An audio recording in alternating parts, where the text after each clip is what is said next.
খনা সূর্যগ্রহণের সময় জন্মগ্রহণ করেছিল। এছাড়া ওর জন্মের সময় নিয়ে বিভিন্ন বিতর্ক সৃষ্টি হচ্ছে, তাই খনার জন্মকুণ্ডলী তৈরি করা দুষ্কর হয়ে পড়েছে। এই কথাটা মাথায় রেখো এবং সেটা বুঝেই পদক্ষেপ ফেলো। খনার জন্মকুণ্ডলী যদি তৈরি করা না যায় তাহলে কিন্তু ওর বিবাহ দেওয়া সম্ভবপর হবে না। সুতরাং খনার জন্মকুণ্ডলী তৈরি করাটাই সব থেকে গুরুত্বপূর্ণ।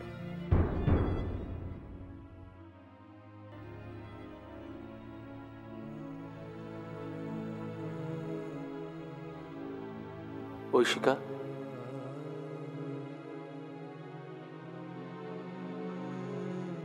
কি হয়েছে ঐশিকা? মহারাজ, আপনি কি জানেন রাজ জ্যোতিষী মশাই বলেছেন খনার জন্ম সময় নিয়ে যে বিড়ম্বনা দেখা দিয়েছে তাতে ওর জন্মকুণ্ডলী তৈরি করা অসম্ভব। সে কি? তাহলে তাহলে আর কি? ওনার কথা অনুযায়ী তো তাহলে খনার বিবাহ দেওয়া অসম্ভব। ঐশিকা, খনা এখন একটি ছোট্ট শিশু। এই মুহূর্তে ওর বিবাহ নিয়ে চিন্তিত হওয়ার কোনো প্রয়োজন নেই, আমি বলছি তো। আপনি কি বলছেন মহারাজ? এখন থেকে যদি আমরা ওর বিবাহ নিয়ে চিন্তিত না হই তাহলে তো... ঐশিকা, তুমি শান্ত হও, তুমি ভুল করছো। ধর্মপিতা হিসাবে আচার্যদেব বলেছেন যে এই মুহূর্তে খনার বিবাহ নিয়ে চিন্তিত হওয়ার কোনো প্রয়োজন নেই। তা হয়তো বলেছেন ঠিকই, কিন্তু মা হিসেবে আমার কন্যার এত কষ্ট তো আমি আর সহ্য করতে পারছি না মহারাজ। পিতা হিসেবে কি আপনার কোনো কর্তব্য নেই? কোনো ব্যবস্থাই নেবেন না আপনি? তুমি কি বলছো ঐশিকা?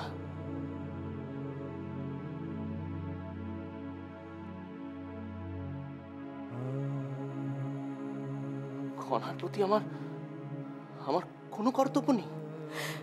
অপরাধ নেবেন না মহারাজ, কিন্তু খনার এই কষ্ট আমি নিজের চোখে আর সহ্য করতে পারছি না। খনার কোনো ভাই বোন নেই।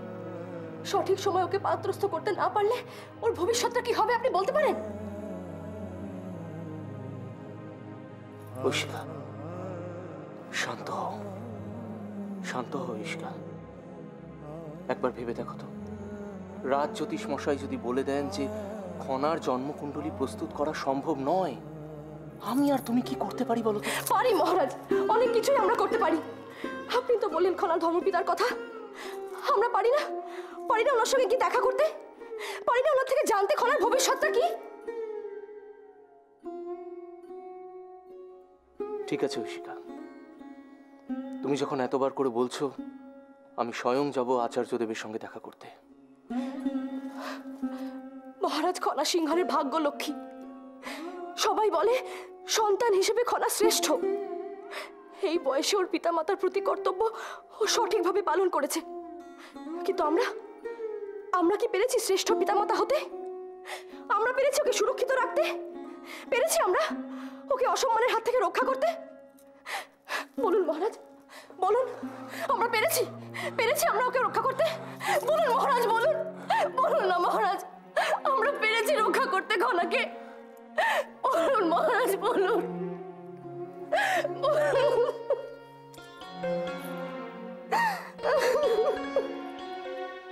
ঐশিকা, তুমি তো মা। আমি জানি কন্যার অসম্মান তোমাকে কতটা আহত করে, কিন্তু আমিও তো ওর পিতা। আমাকে ওর অসম্মান যন্ত্রণা দেয়, কিন্তু রাজা হিসাবে সে যন্ত্রণা আমি প্রকাশ করতে পারি না, শুধু মনে মনে চেপে রাখি।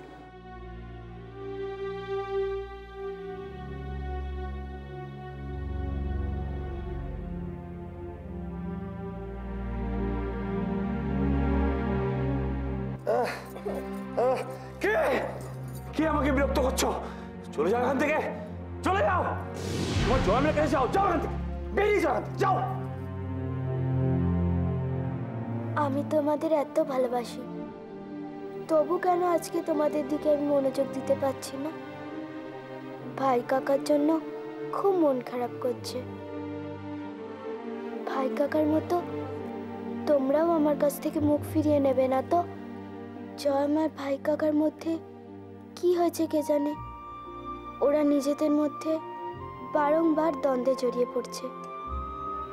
না, এসব ভাবতেও আমার ভালো লাগে না, কিন্তু আমি তোমার অভিপ্রায় জানি। সকলের সামনে আমাকে অপদস্থ করাই তোমার একমাত্র কাজ। তুমি চেয়েছিলে আমি সকলের সামনে ছোট হই, আর তাই তো ভাতৃমঙ্গলার দিনে খনা বলেছিল সে তোমার বন্ধু, আমার নয়।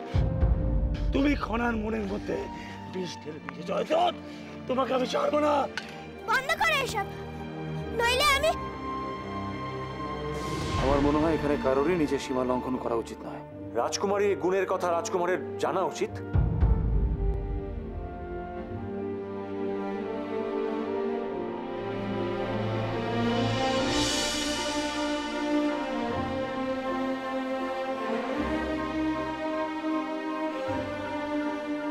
আচ্ছা, জয়ের মতো ভালো মানুষ, জয়ের মতো সবার ভালো চায়, জয়ের মতো ভাই কাকার মতো বীর, তাহলে ভাই কাকা এভাবে,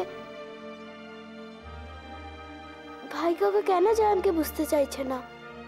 তোমরাই বলো, কেন এরকম হচ্ছে? কেন কেন? ভাই কাকাই মহাভারত সম্পর্কে আমাকে সমস্ত কিছু শিখিয়েছিল, আর ভাই কাকাই বলেছিল কৌরবদের আর পাণ্ডবদের মধ্যে দ্বন্দ্বের মূল কারণ হলো ঈর্ষা।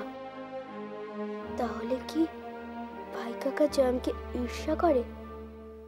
না, এ মানা যায় না। ঈর্ষা করা খুব খারাপ। ছি, শেষ পর্যন্ত ভাই কাকা জয়নকে ঈর্ষা করে। যদি তাই হয় তাহলে আমি কোনো দিন ভাই কাকাকে ক্ষমা করতে পারবো না, কোনো দিন না।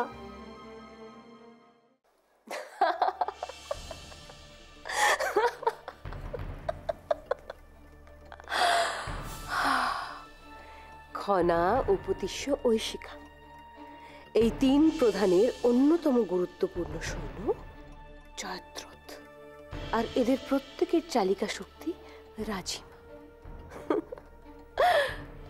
এদের সকলকে আজ পরাজয়ের তিক্ত স্বাদ আস্বাদন করতে হয়েছে। আর জয়দ্রথ, মহান আমার প্রধানতম শত্রু, আজ চূড়ান্ত বিপর্যস্ত। জয়দ্রথ, এই পরাজয়ের খুব প্রয়োজন ছিল তোমার। খনাকে নিয়ে অনেক কিছু করার স্বপ্ন দেখেছিলে তুমি, তাই না? সেই সব স্বপ্ন আজ ভেঙে টুকরো টুকরো হয়ে গেছে। এবার আমি দেখব খনাকে আর ঐশিকাকে তুমি ঠিক কিভাবে রক্ষা করো।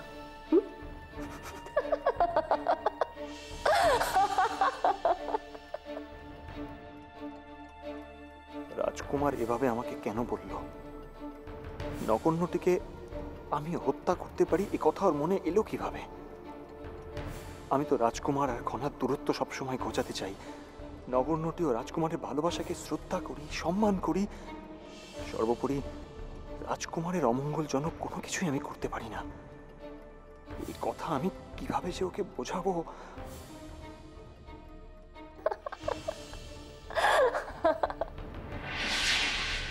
কি ব্যাপার ত্রিজটা, খুব হাসি খুশি মনে হচ্ছে। আজকে সারাটা দিন কেমন গেল সেটাই ভাবছিলাম মাসুমা। এবার বুঝলে তো ত্রিজটা, আমি যে ভুল ছিলাম না, আমার পরিকল্পনা সঠিক ছিল। একটা কথা মনে রাখবে ত্রিজটা, যখন কাউকে আঘাত করবে না তাকে একদম বুঝতে দেবে না, দেখবি সে প্রস্তুত হবার সুযোগই পাবে না। একদম ঠিক বলেছেন মাসুমা। কেউ কিচ্ছু জানতো না বলেই ভাগ্যলক্ষ্মী খনাকে আজ অসম্মানিত হয়ে ওভাবে সভা থেকে বেরিয়ে যেতে হলো। আর মহিয়সী রাজিমা তাকে সকলের সামনে সভাপতি ওভাবে প্রশ্ন করে অপমানিত করলেন। এবার থেকে এই পথেই চলবে ত্রিজটা, দেখবে জয় তোমার সুনিশ্চিত। এই দেবী জাহ্নবী একদিন আমাকে প্রাসাদ থেকে তাড়িয়ে দিতে চেয়েছিল না? দেখো আজ তার কি দশা।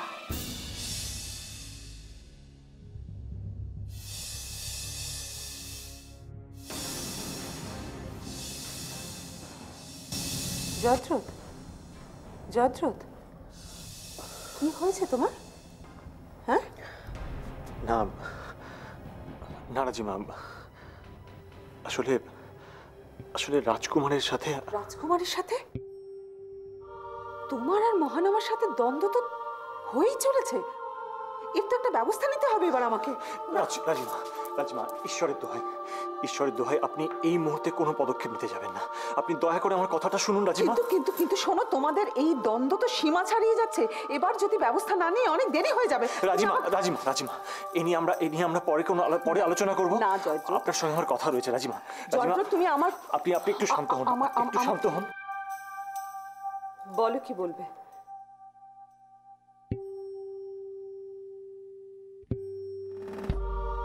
জয়দ্রথ, কি হয়েছে তোমার? জয়দ্রথ, জয়দ্রথ, কি হয়েছে তোমার? আমি তো কাউকে হত্যা করিনি রাজিমা, আমি কাউকে হত্যা করিনি। হত্যা? এইসব কি বল? কাকে হত্যা করবে তুমি? রাজিমা, আমি তো মহানামার মঙ্গলই চেয়েছিলাম রাজিমা। আমি ওদের ভালোবাসাকেও সম্মান করতাম রাজিমা, কিন্তু সমাজ তো ওদের ভালোবাসার কোনো মূল্য দিত না, তাই। জয়দ্রথ, জয়দ্রথ, তুমি না বীর? তোমার চোখে জল মানায়? কিন্তু আমি আর কি বা করতে পারি রাজিমা?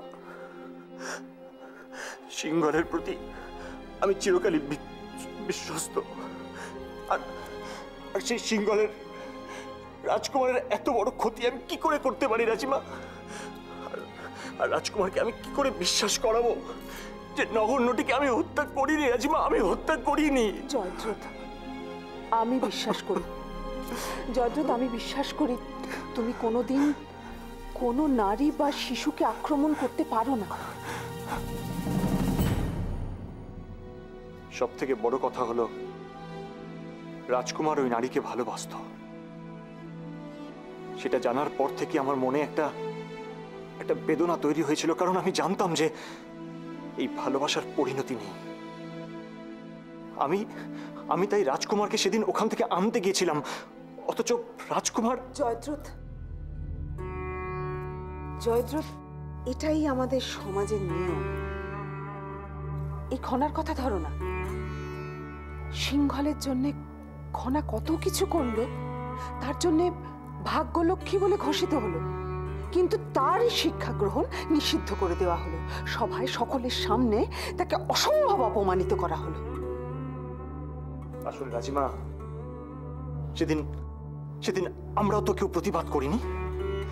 খনার সম্মান রক্ষার্থে আমরা তো অনেক কিছু করতে পারতাম, কিন্তু না, সেদিন আমরা সকলেই ব্যর্থ হয়েছি। সিংহলে যখন প্রয়োজন হয় তখনই খনা ভাগ্যলক্ষ্মী, আর প্রয়োজন শেষ হয়ে গেলেই খনা তখন একজন সাধারণ নারী ছাড়া কেউ না। জয়দ্রথ, জয়দ্রথ, তুমি এভাবে হতাশ হয়ে পড়লে তো চলবে না। জয়দ্রথ, তুমি এতটা ভেঙে পড়ো না।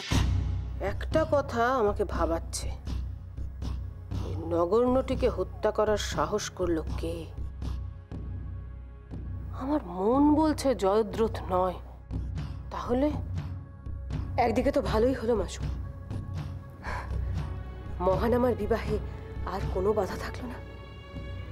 এবারও সুখী হবে, এবারও নিশ্চিন্তে রাজকার্য আর সিংহাসন আরোহণে মন দিতে পারবে।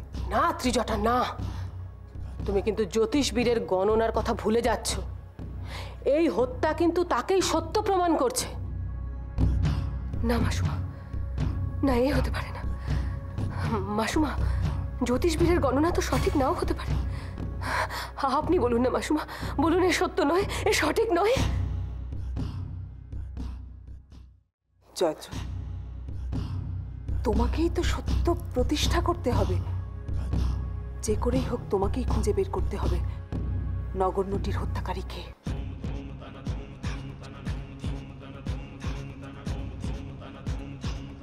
হ্যাঁ রাজিমা, নগণ্যটির হত্যাকারীকে শনাক্ত করতেই হবে। শুধুমাত্র রাজকুমারের কাছে নিজেকে নির্দোষ প্রমাণ করার জন্য নয়, সত্যকে প্রতিষ্ঠা করার জন্য। সিংহলের এত বড় ক্ষতি কে বা কারা করতে চাইছে, তাদের আসল উদ্দেশ্যটাই বা কি, সেটা আমাকে জানতেই হবে। ওই নগণ্যটিকে যে হত্যা করেছে সে আসলে মহানামার শত্রু, মহানামার রাজনৈতিক ভবিষ্যতেরও শত্রু। আপনার কি মনে হয় মাসুমা, কে হতে পারে? মহানামার শত্রু হিসেবে তো জয়দ্রথের কথাই মনে আসে, তবে এক্ষেত্রে জয়দ্রথ নয়, কারণ এই হত্যা করে তার কোনো উদ্দেশ্যই সফল হবে না। তাহলে কার উদ্দেশ্য সফল হতে পারে? সেটাই তো ভাবছি। আচ্ছা ত্রিজটা, তোমার মনে কি অন্য কোনো বিষয় দানা বাঁধছে? অবশ্যই। নগণ্যটিকে কে হত্যা করেছে তা যদি জানা যায়, তাহলেই বোঝা যাবে জ্যোতিষবীরের গণনা সঠিক না বেঠিক। কিন্তু ধরো যদি জ্যোতিষবীরের গণনা সঠিক প্রমাণিত হয়? আমি জানি না মাসুমা, জানি না আমি তখন কি করব। সত্যি যদি তেমন কিছু ঘটে তাহলে তো আমার ভাইয়ের সিংহাসন আরোহণই অসম্ভব হয়ে উঠবে। আপনি ভরসা, আপনি বলুন, আপনি তখন একটা ব্যবস্থা করবেন। আমার ভাই যদি সত্যি কোনো বিপদে পড়ে, আপনি তাকে রক্ষা করবেন।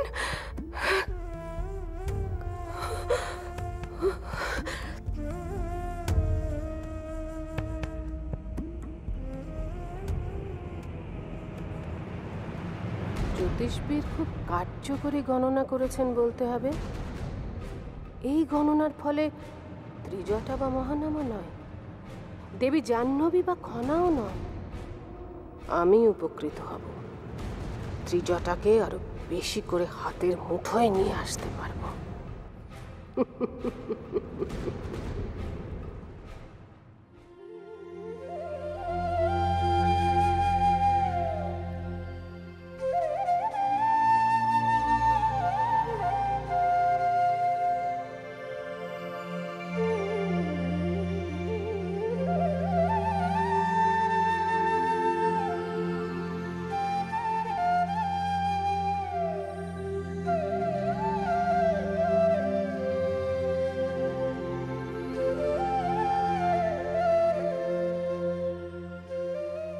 হে সূর্য দেবতা, তুমি যখন জেগে ওঠো তখন তো চাঁদ তারা কাউকেই দেখা যায় না। তারা তো তোমায় ঈর্ষা করে না, তাহলে ভাই কাকা কেন জামকে ঈর্ষা করে? তুমি ভাই কাকাকে একটু বোঝাও না, একটু বোঝাও। আর তাছাড়া আমার শিক্ষা গ্রহণেরই বা কি হবে? আমি কি শিক্ষা গ্রহণের সব আশা ছেড়ে দেব, নাকি এখনো সে ব্যাপারে কোনো সম্ভাবনা আছে? কে আমাকে পথ দেখাবে সূর্যদেব? কে দেখাবে? আমি জানি এ ব্যাপারে একজনই আমাকে পথ দেখাতে পারে, সে হলো আচার্যদেব। হ্যাঁ, আচার্যদেব।